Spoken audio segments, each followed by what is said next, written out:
శ్రీశైలం జలాశయానికి వరద ప్రవాహం కొనసాగుతోంది. ఎగువ ప్రాంతం నుంచి వరద పెరగడంతో ప్రాజెక్టు 6 గేట్లు 10 అడుగుల మేర ఎత్తి దిగువకు నీటిని విడుదల చేస్తున్నారు.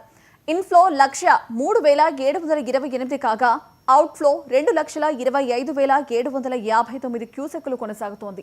ప్రాజెక్టు పూర్తి స్థాయి నీటి మట్టం 885 అడుగులు కాగా ప్రస్తుత నీటి మట్టం 881.90 అడుగులకు చేరింది.